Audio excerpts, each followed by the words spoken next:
శ్రీ గురుభ్యో నమ. వ్యాస విరచిత శ్రీమన్మహాభారతంలో సభాపర్వంలో నేడు మనం 44వ అధ్యాయం ప్రవచించుకుంటున్నాం. నేడు చెప్పుకోబోయేటువంటి అంశం మధుకైటవులు అనేటువంటి రాక్షసుల యొక్క మరణం. వారి యొక్క కథని నేడు భీష్మ పితామహుడు ఆ రాజసూయ సభలో అందరి ముందు కూడా ధర్మరాజుకి వివరించడం జరుగుతున్నది. గత అధ్యాయంలో ధర్మరాజు శ్రీకృష్ణ పరమాత్ముడి యొక్క దివ్య లీలల్ని సవివరంగా చెప్పమని అడిగినప్పుడు ముందుగా సృష్టి యొక్క ఉత్పత్తిని కథనాన్ని అంతా కూడా భీష్ముడు చెప్పడం జరిగింది. ఆ తర్వాత బ్రహ్మ విష్ణువులకు సంబంధించి ఈ మధుకైటవ రాక్షసుల యొక్క సంహారం ఎలా జరిగింది అనేటువంటిది నేడు ప్రస్తావిస్తున్నాడు. ముందుగా దైవస్మరణ చేసుకుని ప్రారంభించుకుందాం. ఓం శుక్లాంబరధరం విష్ణుం శశివర్ణం చతుర్భుజం ప్రసన్నవదనం ధ్యాయేత్ సర్వవిఘ్నోపశాంతయే వ్యాసం వసిష్ఠనప్తారం శక్తేః పౌత్రమకల్మషం పరాశరాత్మజం వందే సుఖతాతం తపోనిధిం వ్యాసాయ విష్ణురూపాయ వ్యాసరూపాయ విష్ణవే నమో వై బ్రహ్మనిధయే వాసిష్ఠాయ నమో నమః. నారాయణం నమస్కృత్య నరం చైవ నరోత్తమం దేవీం సరస్వతీం వ్యాసం తతో జయముదీరయేత్. భీష్మ ఉవాచ అవ్యక్తో వ్యక్తలింగస్థో య ఏవ భగవాన్ ప్రభుః నారాయణో నరనారాయణో భూత్వా హరిరాసీత్ యుధిష్ఠిర. అవ్యక్త స్వామి అవ్యక్తుడైనప్పటికీ కూడా శ్రీమన్నారాయణుడు వ్యక్తలింగస్థ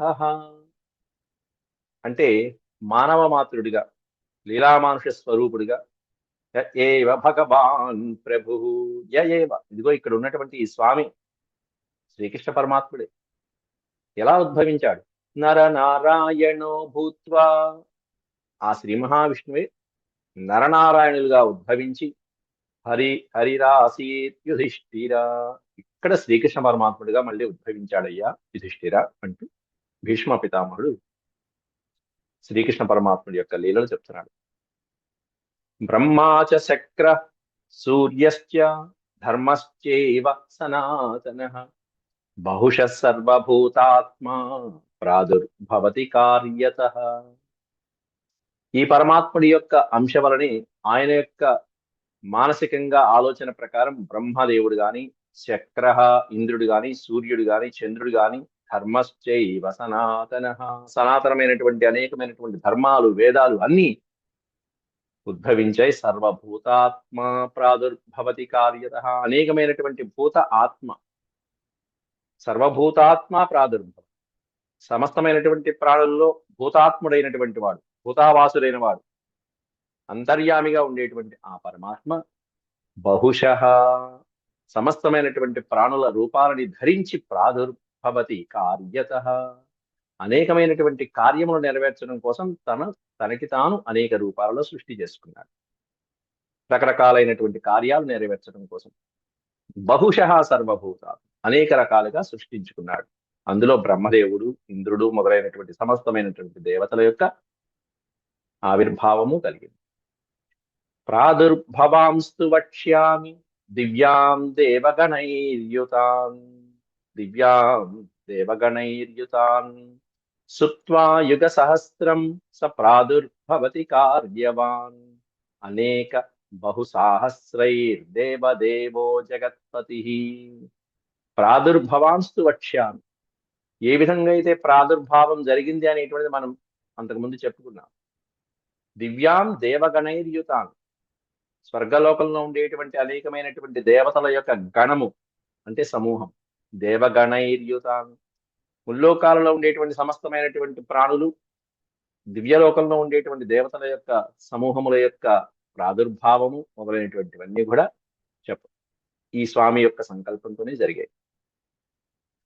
ఆ తర్వాత కొంతకాలం అయిపోయిన తర్వాత మళ్ళీ ప్రళయం సమీపించేటప్పుడు హాయిగా సుప్తావస్థకి వెళ్తారు జగన్నాథుడు. సుత్వా యుగ సహస్రం స ప్రాదుర్భవతి కార్యవాన్ కొన్నాళ్ళు నిద్ర, మళ్ళీ కొన్నాళ్ళు లేవడం, మళ్ళీ జగత్ కార్యం, జగత్ సృష్టి కార్యం, మళ్ళీ స్వామి నిద్ర. సుప్త్వా యుగ సహస్రం, కొన్ని సహస్ర యుగాలు హాయిగా నిద్రించి స్వామి మానవ కాలమానం ప్రకారం కొన్ని యుగములు అలా నిద్రించి సప్రాదుర్భవతి కార్యవాన్, మళ్ళీ కార్యక్రమాలు చక్కదిద్దడం కోసం మళ్ళీ పునరుత్థానం చేసుకుని సమస్తమును మళ్ళీ సృష్టిస్తాడు భగవంతుడు.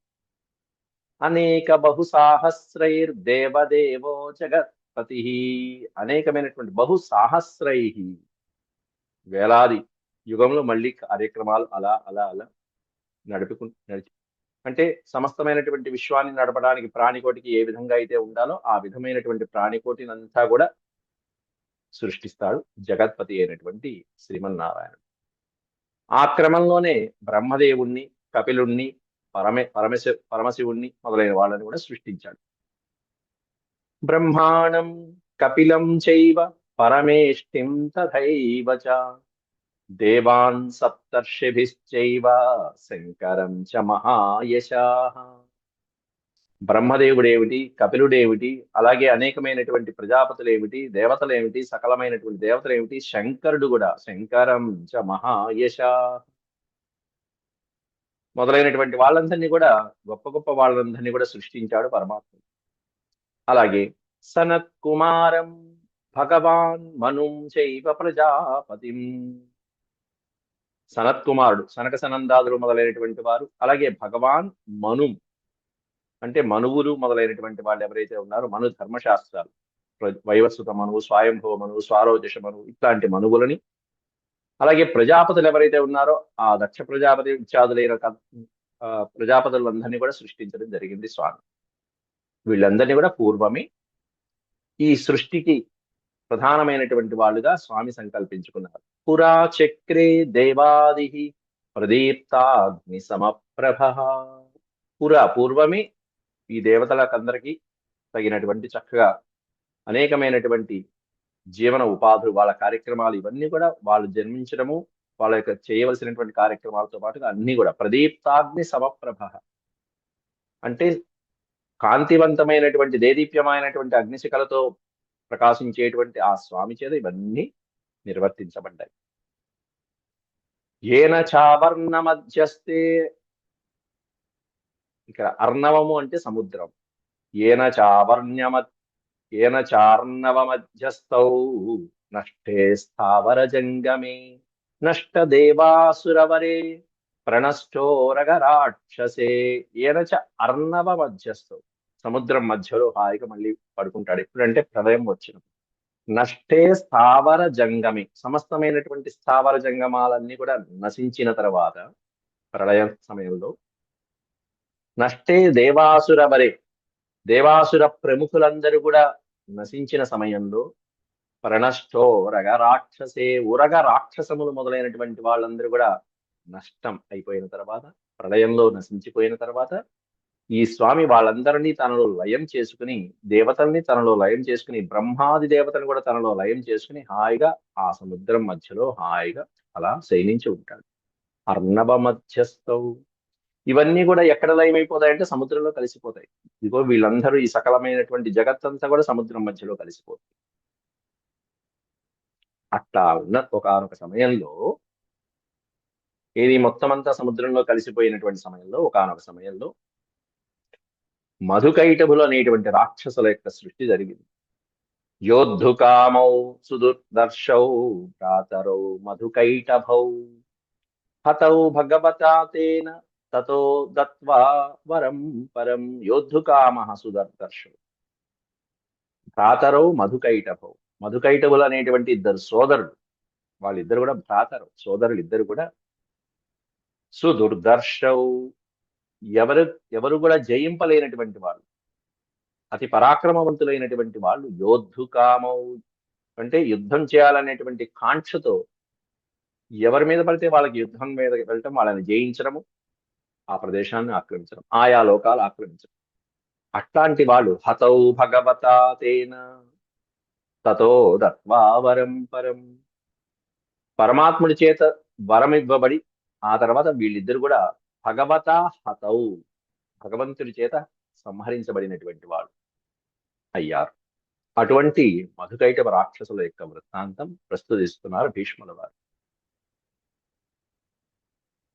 చెప్పాలంటే ఇక్కడ తేన తతో దత్వా వరం పరం అన్నాడు అక్కడ. అంటే ఈ విష్ణుమూర్తి చేత వరం ఇవ్వబడినటువంటి వాళ్ళై,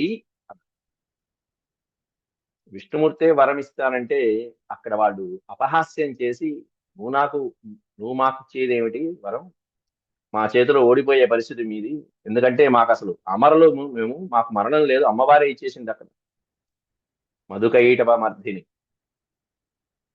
అట్లాంటి అమ్మవారి చేత వరం పొందినటువంటి వీళ్ళు విష్ణుమూర్తి మీద అహంకారంతో ప్రవర్తించి మేమే నీకు వరం ఇస్తాం కోరుకో అన్నారు విష్ణుమూర్తి. అలా అయితే నా చేతిలో మరణించండి అన్నారు ఆయన. సరిపోయింది, వీళ్ళు మరణించడం జరుగుతుంది, ఇచ్చిన మాట ప్రకారం మరణించడం జరుగుతుంది స్వామి చేతిలో. అమ్మవారి యొక్క అనుగ్రహం అది. హతౌ భగవతా తేన తతో దత్వా వరం పరం భూమిం బద్ధ్వా కృతౌ పూర్వా వజేయౌ ద్వౌ మహాసురౌ. భూమిం బద్ధ్వా కృతౌ, భూమి అంతా కూడా బంధించబడి ఉన్నప్పుడు అని అర్థం. ఇంకా అంత సముద్ర జలాల్లోనే ఉండిపోయింది అప్పటికి. బద్ధ్వా కృతౌ పూర్వౌ, కృతౌ అంటే ఆ భూమి ఇంకా సృష్టించక ముందు జరిగినటువంటి సన్నివేశాన్ని వివరిస్తున్నారు. పూర్వావజేయౌ ద్వౌ మహాసురౌ కృతౌ, విష్ణుదేవుడు పరమాత్ముడు విష్ణుదేవుని యొక్క చెవి నుంచి ఉద్భవించినటువంటి వాడు ఈ మధుకైటబులు అనేటువంటి అసురుడు. వారిద్దరు అజేయులైనటువంటి వాడు, అంటే వాళ్ళ ఎవరి చేతిలోనూ అపజయం అనేటువంటిది వాళ్ళకి ఉండదు. జయశీలుడు అయినటువంటి ద్వౌ మహాసురౌ, ఇద్దరు మహా అసురులు. ఎలా ఉద్భవించారు వీళ్ళిద్దరు అంటే తౌ కర్ణమల సంభూతౌ విష్ణోస్తస్య మహాత్మనః. శ్రీ మహావిష్ణువు యొక్క కర్ణము అంటే చెవి అందలి మలము నుండి ఉద్భవించారట. చెవిలో ఉండేటువంటి ఏదైతే గులిమి ఉంటుందో ఆ గుమిలి నుంచి ఉద్భవించినటువంటి వాళ్ళు వీళ్ళిద్దరు కూడా. ఆ ఉద్భవించినటువంటి రాక్షసులు అజేయులై సమస్తమైనటువంటి లోకాలని కూడా ఆక్రమించుకునే స్థాయికి వెళ్ళారు. మహార్ణవే ప్రస్వపత శైలరాజ సమౌ స్థితౌ. ఆ పుట్టినటువంటి వాళ్ళు ఆ మహార్ణవంలోనే, మహాసముద్రంలోనే ప్రస్వపత హాయిగా నిద్రిస్తూ ఉంటారట. సముద్రంలో సముద్ర జలాలే రాక్షసులకి ఆ రసాతనం, నాగలోకానికి, వీటన్నిటికీ కూడా దారి. ఆ మహార్ణవంలో ఆ సముద్రం జలాలలో ఎలా నిద్రిస్తున్నారంటే శైలరాజ సమౌస్థితవు. శైలరాజం అంటే పర్వతాల రాజు హిమవంతుడు. హిమవంతుడితో సమానమైనటువంటి సమౌస్థితవు, అంత ఉన్నతమైనటువంటి ఆకృతితో భీభత్సమైనటువంటి ఆకారంతో సముద్రం మధ్యలో హాయిగా అలా పడుకుని ఉంటారట వాళ్ళు, ఈ రాక్షసులిద్దరు కూడా. తౌ వివేశ స్వయం వాయుర్బ్రహ్మణ సాధుచోదిత.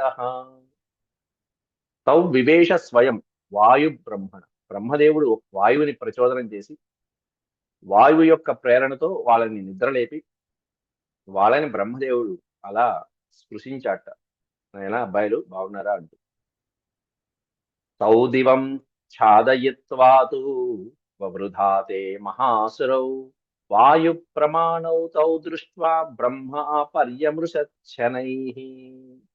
తౌ దివం ఛాదయిత్వ, అలా హాయిగా నిద్ర నుంచి మేల్కొని ఆ వాయు ప్రేరేపణతో ఒకసారిగా పైకి లేచినటువంటి వాళ్ళిద్దరిని చూసి దృష్ట్వా బ్రహ్మదేవుడు పర్యమృషన్ శనై, మెల్లగా పర్యమృషన్ అంటే స్పృశిస్తూ తాకుతూ ఇద్దరిని అలా తాకాట. ఒకరిని తాకంగానే ఎలా ఉన్నట్ట, మృదువుగా ఉన్నట్ట. వాడికి మధు అని పేరు పెట్టేశాడు. ఏకం మృదుతరం వేత్తి కఠినం వేత్తి చాపరం. ఒక రాక్షసుడు చాలా మృదువుగా ఉన్నట్ట స్పృశిస్తే ఆ స్పర్శ జ్ఞానాన్ని. ఏకం మృదుతరం, మృదువు కాదు మృదుతరం, అతి కోమలమైనటువంటి మృదు స్వభావంగా ఉన్నట్ట వాడు.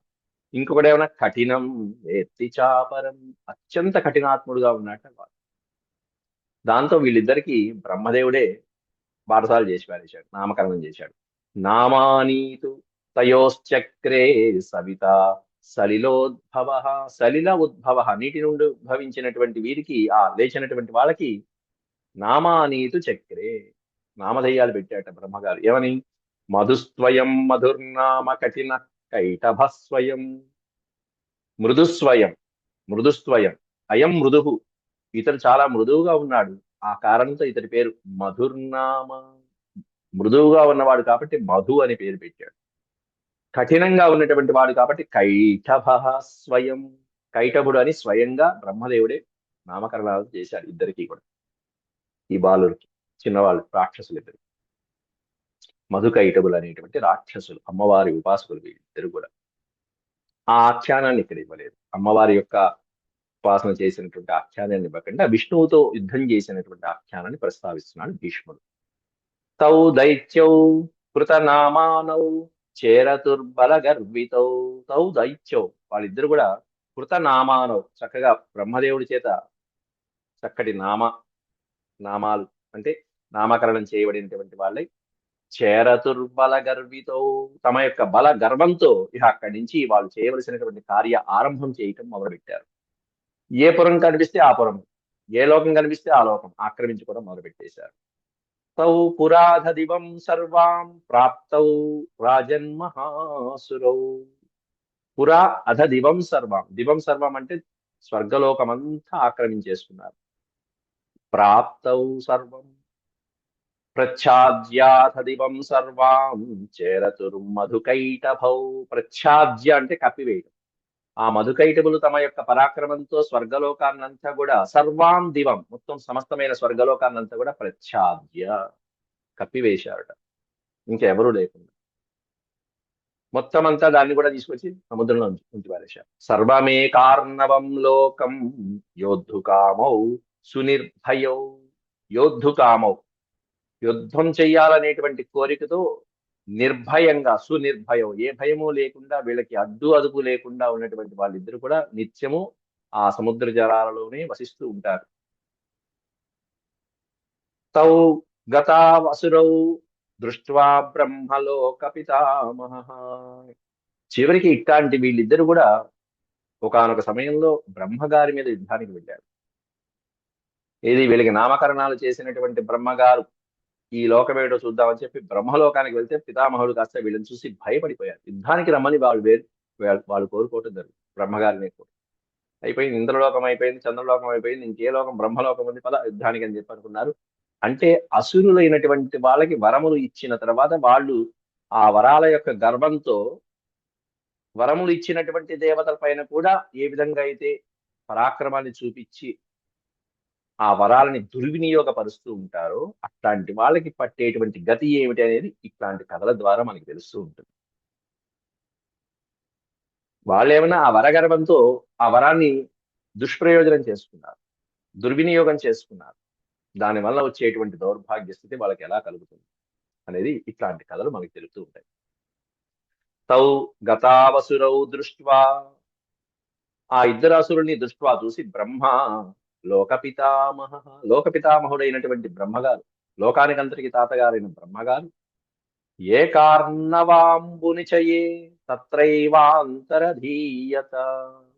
ఏ కార్ణవం అంబునిచయే, ఆ మహాసముద్రంలో ఆయన ఎక్కడైతే జన్మించాడో ఆ కమలంలో ప్రవేశిస్తున్నాడు. ఎక్కడున్నాడు ఆ శ్రీ మహావిష్ణువు? సముద్రంలో హాయిగా సముద్ర గర్భంలో పడుకుని ఉన్నాడు. ఆ సముద్ర గర్భంలో పడుకుని ఉన్నటువంటి మహావిష్ణువు యొక్క నాభి కమలంలో బ్రహ్మలో స పద్మాత్ పద్మనాభస్య, స పద్మాత్ పద్మనాభస్య నాభిదేశాత్ సముత్థితాత్. బ్రహ్మదేవుడు ఎక్కడి నుంచి ఉద్భవించాడంటే ఆ పద్మనాభుడి యొక్క నాభిదేశమునందలి పద్మ నుండి ఉద్భవించినటువంటి వాడు బ్రహ్మదేవుడు. అట్లాంటి ఆ పద్మంలోకి వెళ్ళిపోయాడు బ్రహ్మగారు. కమలం ముడుచుకుపోయింది, పద్మం ముడుచుకుపోయింది. ఇక అక్కడి నుంచి నాభి లోపల నుంచి ఆ దానిలో ఉన్నటువంటి పద్మము కింద ఉండేటువంటి తామర తూడి ఏదైతే ఉంటుందో ఆ తూడిలో అలా ప్రయాణించి ప్రయాణించి ప్రయాణించి ప్రయాణించి కొన్ని వేల యుగాలు అలా ప్రయాణించి ప్రయాణించి స్వామి దగ్గరికి వెళ్ళడానికి ప్రయత్నించాడు. స్వామి దగ్గరికి వెళ్ళి వేడుకోవాలి, స్వామి నువ్వే రక్షించాలి, వాళ్ళిద్దరూ నా మీద పడుతున్నారు అంటూ. ఆససాద స్వయం జన్మ తత్పంకజమ పంకజం. బ్రహ్మదేవుడు ఈ పద్మం నుంచి ఉద్భవించాడని చెప్పుకున్నాం కదా. అట్లాంటి ఈ పద్మం, మామూలుగా పద్మం ఉద్భవించాలంటే బురద ఉండాలి. పంకజం అంటాం దాన్ని మనకి. పంకము అంటే బురద, పంకజం అంటే బురద నుంచి ఉద్భవించేది ఏమిటి అంటే కమలం. అయితే ఇక్కడ బ్రహ్మదేవుడు పుట్టినటువంటి ఈ కమలము అపంకజం. పంకము లేని చోట పుట్టినటువంటి పద్మం. అందువల్ల తత్ పంకజమ పంకజం అన్నారు అక్కడ. బురద లేని చోట పుట్టినటువంటి పంకజము నుండి ఉద్భవించినటువంటి వాడు బ్రహ్మదేవుడు. అది విశేషం. ఎందుకంటే నాభికమలని, విష్ణుమూర్తి యొక్క నాభికమలని. ఆససాద స్వయం జన్మ తత్ పంకజమ పంకజం పూజయామాస వసతిం బ్రహ్మలోక పితామహ. ఆ ప్రాంతానికి చేరుకుని కొన్ని యుగాలు అలా ప్రయాణించి స్వామిని పూజయామాస వసతిం, లోక పితామహుడైనటువంటి బ్రహ్మగారు ఆ విష్ణువుని పూజించాడు. ఎందుకంటే వాళ్ళిద్దరూ బలగర్వంతో మలగర్వంతో బ్రహ్మలోకంలోకి వచ్చి బ్రహ్మదేవుడి మీద యుద్ధానికి పోటీ పడ్డారు. వాళ్ళిద్దరి నుంచి రక్షించడానికి శ్రీ మహావిష్ణువుని వేడుకుంటున్నాడు. తాబుభౌ జలగర్భస్థౌ నారాయణ చతుర్ముఖౌ. శ్రీమన్నారాయణ దగ్గరికి వచ్చేసాడు బ్రహ్మదేవుడు చతుర్ముఖుడు. వచ్చిన ఆయన స్వామి ఇదిగో రక్షించని చెప్పి ఆయన కాళ్ళ వేళ పడ్డాడు. వీళ్ళు అక్కడికి కూడా వచ్చారు. తావుభౌ, తావుభౌ అంటే ఆ రాక్షసులు. తావుభౌ జలగర్భస్థౌ నారాయణ చతుర్ముఖౌ బహూన్ వర్షాయుతాన్ అప్సు శయానౌ నచకంపితౌ. అయితే ఆ రాక్షసులు సమస్తమైనటువంటి లోకాలను జయించి బ్రహ్మలోకము మొదలైనటువంటి లోకాలను కూడా జయించడానికి అలా తిరుగుతున్న సందర్భంలో ఈయన కాస్త బ్రహ్మగారు కాస్త వచ్చి విష్ణుమూర్తి కాళ్ళు పట్టుకుంటే తావుభౌ జలగర్భస్థౌ, జలగర్భంలో ఉన్నటువంటి విష్ణుమూర్తితో పాటుగా బ్రహ్మగారు కూడా నారాయణ చతుర్ముఖౌ, శ్రీమన్నారాయణుడు చతుర్ముఖులు వీళ్ళిద్దరూ కూడా కొంతకాలం జలంలోనే వసించారట. ఎన్ని ఎన్ని రోజులు? బహూన్ వర్ష అయుతాన్ అప్సుహు, కొన్ని వేల సంవత్సరాలు. అయుతాన్ అంటే 10,000 సంవత్సరాలు. బహూన్ వర్షాయుతాన్ అప్సు, అప్సు అంటే నీటి యందు కొన్ని సంవత్సరాలు, లక్షల సంవత్సరాలు అలాగే నీటిలో శయానౌ నచ కంపితౌ, కంపించకుండా, కదలికలు లేకుండా, చలనము లేకుండా నిద్రించారట వాళ్ళిద్దరు కూడా. ప్రళయ కాలంలో ఇలా జరుగుతుంది. మళ్ళీ ప్రళయం అంతా అయిపోయిన తర్వాత మళ్ళీ సృష్టి క్రమం ప్రారంభించాలి అన్నప్పుడు ఆ స్వామి ఉత్థానం అంటే నిద్ర నుంచి మేల్కొని సృష్టి క్రమాన్ని ప్రారంభిస్తూ ఉంటాడు.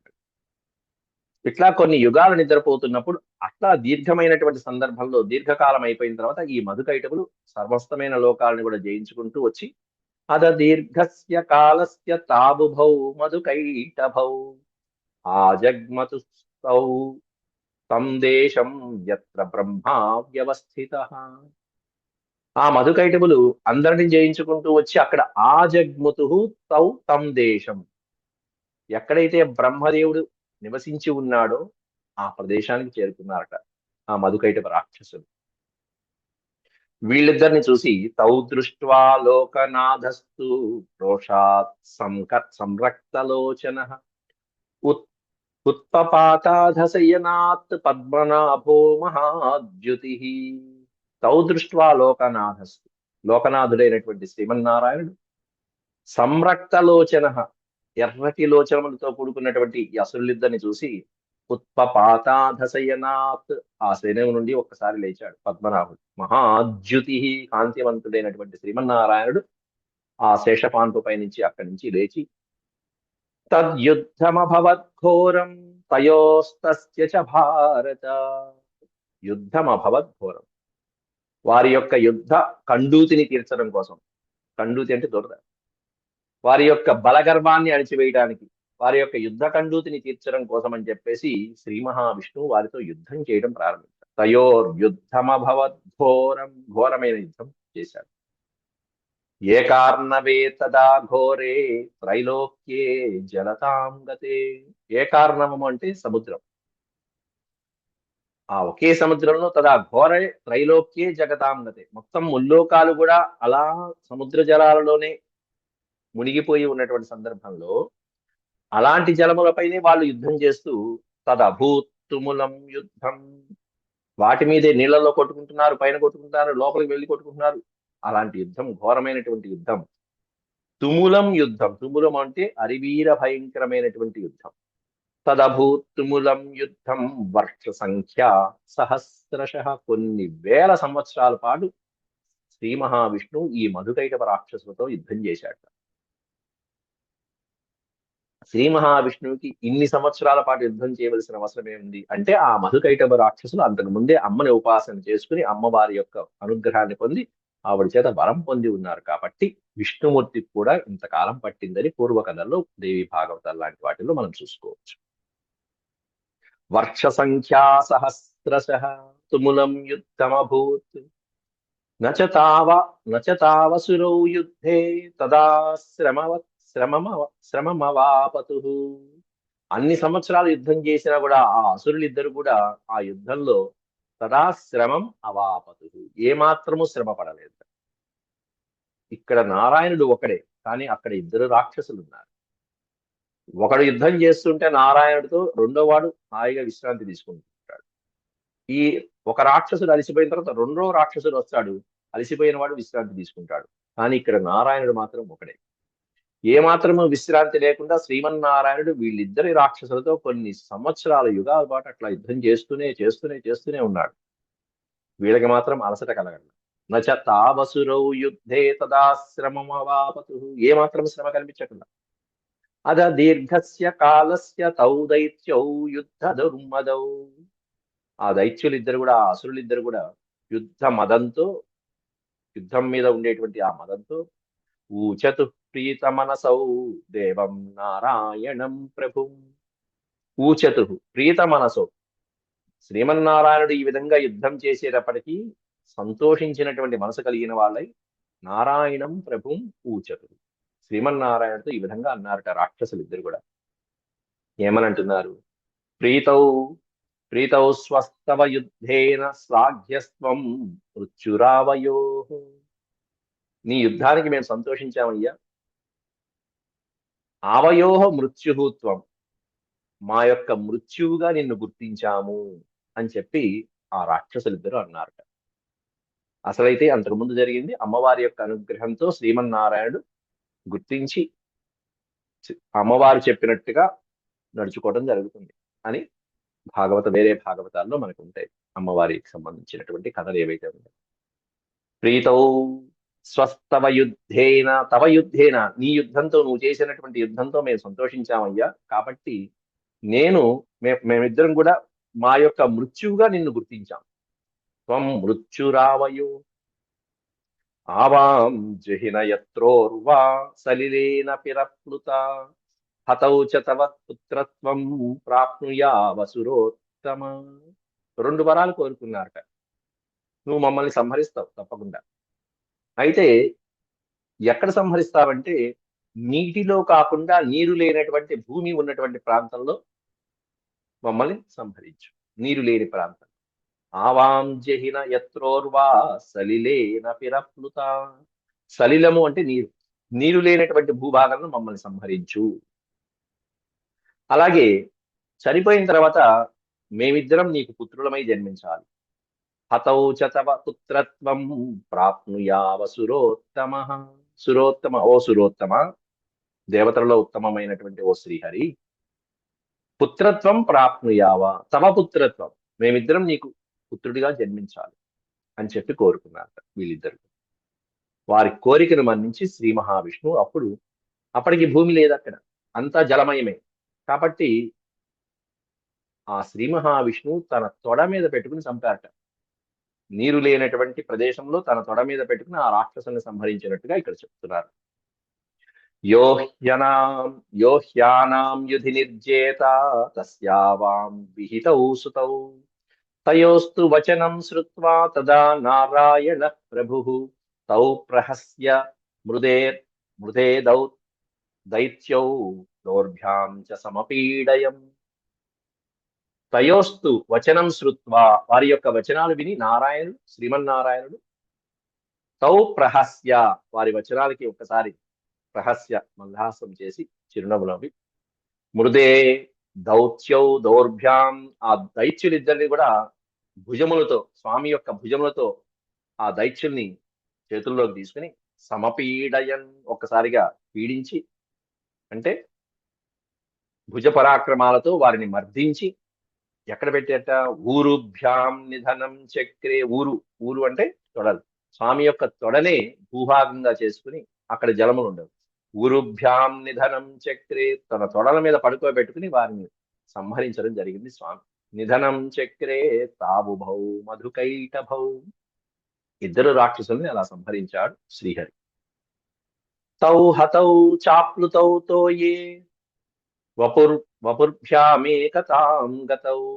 తౌ హతౌ చాప్లుతౌ, ఆ సంహరించబడినటువంటి వాళ్ళు మళ్ళీ ఆ జలమంలో పడిపోయారు. ఆ దేహాలు జలమయమైపోయినాయి. జలాల్లో పడిపోయినటువంటి వారి యొక్క దేహములు ఏమైందిట, వారి యొక్క మేధస్సు ఏదైతే ఉందో, రక్తమాంసాదులు మొదలైనటువంటివన్నీ, మేధో ముముచతుర్ దైత్యౌ మజ్జమానౌ జలోర్మిభిః, ఆ జలముల యొక్క తరంగాలలో వారి యొక్క దేహానికి సంబంధించినటువంటి రక్తమాంసాదులు, మేధస్సు మొదలైనటువంటివన్నీ కలిసిపోయినాయి ఆ సముద్ర జలాల్లో. మేధో ముముచతుర్ దైత్యౌ, ఆ దైత్యుల యొక్క మేధస్సు అంటే ఎముకల మధ్యలో ఉండేటువంటి గుజ్జు మేధస్సు అంటే. వీరి యొక్క మేధస్సుతో ఆ జలమంతా కూడా వ్యాపించిపోయింది. జలముల్లో దాదాపుగా చాలా భాగం వరకు కూడా, ఒక 30 వరకు, 1/4 వరకు కూడా వారి యొక్క మేధస్సుతో నిండిపోయింది. మేధసా తజ్జలం వ్యాప్తం తాభ్యామంతర్దధే తదా, ఆ జలములలో వారి యొక్క మేధస్సుతో నిండిపోవటం వలన ఆ మేధస్సే మేదినిగా మారింది, భూమిగా మారింది. నారాయణశ్చ భగవాన్ సృజత్ వివిధా ప్రజా, అసృజద్ వివిధా ప్రజా, వివిధమైనటువంటి ప్రజల్ని శ్రీమన్నారాయణుడు ఆ తర్వాత సృష్టించడం జరిగింది, వివిధమైనటువంటి ప్రజల్ని. దైత్యయోర్మేధసాచ్ఛన్న సర్వా రాజన్ వసుంధర, ఈ దైత్యుల యొక్క మేధస్సుతో ఆ సముద్ర జలాలలో ఆవహించబడి అదంతా కూడా గడ్డగట్టిపోయి మొత్తం అంతా అలా ఉండిపోతే అది ఎట్లా మారిందంటే వసుంధర, వసుంధర భూమిగా మారిపోయింది. అలా ఆ మేధస్సు వలన ఉద్భవించింది కాబట్టి దీన్ని మేదిని అని అంటారని వర్ణిస్తున్నారు. తదా ప్రకృతి కౌంతేయ మేదినీతి స్మృతామహి, ఆ వసుంధరని, ఆ భూమిని అప్పటి నుంచి మేదిని అని పిలవడం జరిగింది. దాదాపు 1/4 వంతు నీళ్ళల్లో ఇదిగో ఈ మట్టి అంతా కలిసిపోయింది, వారి యొక్క మట్టి. అంతేకాకుండా ఆయన శ్రీ మహావిష్ణువు తొడల మీద, ఊరుగుల మీద పెట్టుకుని వాళ్ళని సంహరించాడు కాబట్టి వారి నుండి ఉద్భవించినటువంటి ఈ ఈ మేధస్సు కలిగినది కాబట్టి మేదిని, ఊరుగుల మీద పెట్టుకున్నాడు కాబట్టి ఉర్వి అనేటువంటి పేరు కూడా వచ్చింది, ఉర్వి భూమి. ప్రభావాత్ పద్మనాభస్య శాశ్వతీ చకృతాండ్రుణం, ప్రభావాత్ పద్మనాభస్య, పద్మనాభుడి యొక్క ప్రభావానికి శాశ్వతీ చకృతాండ్రుణం, శాశ్వతమైనటువంటి స్థానం దక్కింది వారిద్దరికీ కూడా, ఆ మధుకైటభ రాక్షసులకి. ఆ తర్వాత వాళ్ళు ఏమయ్యారు అనేటువంటిది, అలాగే దశావతారాల వర్ణనలు మొదలైనటువంటివన్నీ భీష్మ పితామహుడు సభలో అందరికీ శ్రీకృష్ణ పరమాత్ముడి యొక్క దివ్యగాథని వర్ణిస్తూ వెళ్తాడు. ఇది శ్రీమన్మహాభారతే సభాపర్వణి అర్ఘాహరణ పర్వణి చతుశ్చత్వారింశోऽధ్యాయ సమాప్త. ఓం శాంతి శాంతి శాంతి. యదక్షరవద భ్రష్టం మాత్రాహీనం చ యద్భవేత్ తత్సర్వం క్షమ్యతాం దేవ నారాయణ నమోస్తే. సర్వం శ్రీకృష్ణార్పణమస్తు. హరి ఓం.